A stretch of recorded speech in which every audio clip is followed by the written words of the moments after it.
और चलिए अब यूपी की सियासत से जुड़ी बड़ी खबर आपको बता दें। एसपी और कांग्रेस के बीच फिर शुरू हुई बातचीत। सूत्रों के हवाले से खबर आपको बता रहे, प्रियंका गांधी के हस्तक्षेप के बाद गठबंधन की बातचीत एक बार फिर से शुरू हुई। समझौता लगभग तय माना जा रहा है और कभी भी ऐलान हो सकता है। सूत्रों के हवाले से खबर आपको बता रहे हैं, प्रियंका ने पहले राहुल और बाद में अखिलेश से बात की।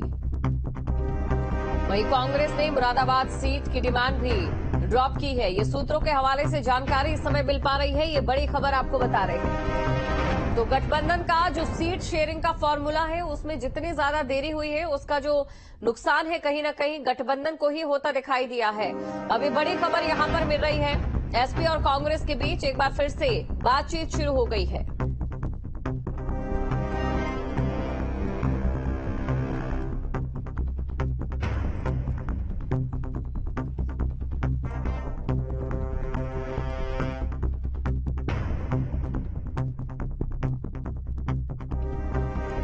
तो यूपी की सियासत से जुड़ी ये बड़ी खबर आपको हम बता रहे हैं। लोकसभा चुनाव और जिस तरीके से गठबंधन का आगाज हुआ था, उस आगाज के बाद जो गठबंधन की एक लोकसभा चुनावों को लेकर जिस तरीके से पकड़ थी, वो ढीली होती जा रही थी। अब उसको लेकर प्रियंका ने हस्तक्षेप किया और वहीं दूसरी तरफ गठबंधन में बातचीत एक बार फिर से शुरू हो चुकी है। समझौता तय माना जा रहा है और कभी भी ऐलान संभव हो जाएगा एसपी और कांग्रेस के बीच।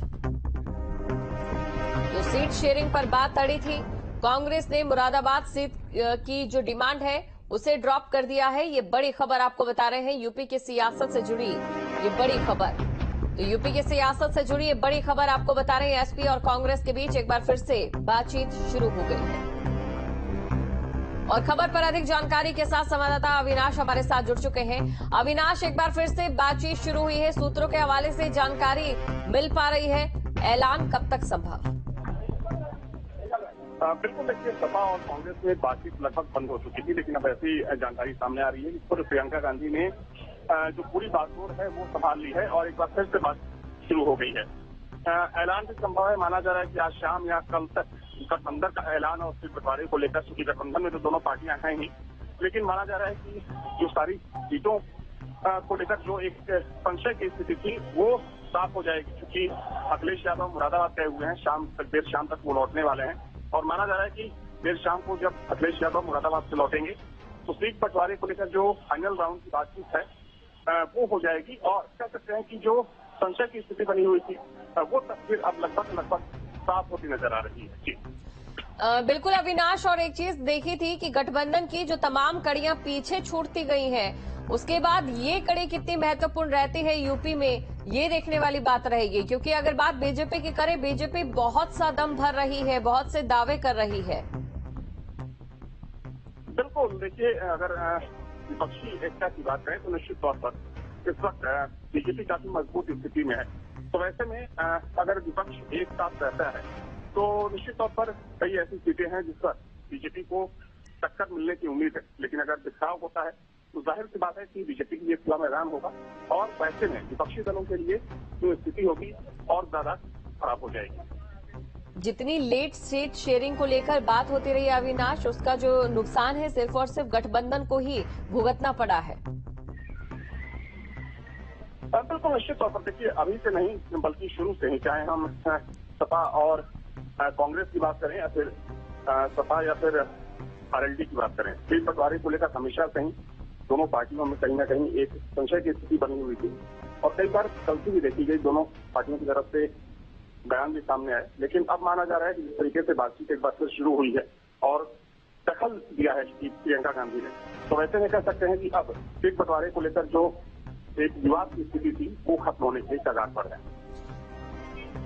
बिल्कुल अविनाश, और इसी के साथ अब देखना ही होगा क्योंकि समय भी काफी कम बचा है। इस कम समय में क्या जादू यहाँ पर अब ये गठबंधन दिखा पाता है और बीजेपी को कितनी टक्कर दे पाता है? बिल्कुल, देखिए अगर विपक्ष अलग होता है तो बीजेपी के लिए खुला मैदान होगा चुनाव, लेकिन अगर विपक्ष साथ में रहता है तो कई ऐसी सीटें हैं जिस पर बीजेपी के लिए मुश्किल साबित होने वाली है और कहीं ना कहीं जो बीजेपी मिशन 80 का लक्ष्य लेकर चल रही है, उस लक्ष्य को पाने में बीजेपी के पसीने छूट सकते हैं। तो तो जाहिर सी बात है कि विपक्ष के जो नेता हैं वो भी इस बात को समझ रहे हैं कि अगर अकेले होकर के चुनाव लड़ते हैं तो बीजेपी को फायदा होगा, लेकिन अगर साथ आते हैं तो जाहिर सी बात है कि जो वोटों का बिखराव है वो रुकेगा और उससे बीजेपी को कई सीटों पर नुकसान हो सकता है। बिल्कुल अविनाश, एक आखिरी सवाल, कौन कौन सी वो सीटें थी जिनमें पेच फंसता दिखाई दे रहा है और उन पर बातचीत को लेकर अभी क्या कुछ फिलहाल जो चीजें हैं सूत्रों के हवाले से अगर कोई जानकारी मिल पाई है? देखिए, सबसे महत्वपूर्ण सीट थी मुरादाबाद की, क्योंकि कांग्रेस मुरादाबाद की सीट मांग रही थी, लेकिन अब माना जा रहा है कि कांग्रेस ने मुरादाबाद की सीट छोड़ने का फैसला किया है। वैसे में बातचीत आगे बढ़ी है। इसके अलावा चूंकि देखा जाए तो बनारस से समाजवादी पार्टी अपना उम्मीदवार उतार चुकी थी, लेकिन अब अगर गठबंधन होता है तो सपा विड्रॉ करेगी और कई ऐसी सीटें हैं, चाहे हम बलिया की बात करें, क्योंकि बलिया सीट को लेकर भी ये कहा जा रहा है कि दोनों पार्टियों में तनातनी की स्थिति थी, तो अब बीच का रास्ता दोनों पार्टियों के जो वरिष्ठ नेता हैं उन्होंने बीच का रास्ता निकाल लिया है और ऐलान आज शाम या कल सुबह तक संभव है। बिल्कुल, तो जल्द से जल्द ऐलान। बहुत बहुत शुक्रिया अविनाश, तमाम जानकारी को दर्शकों तक पहुंचाने के लिए।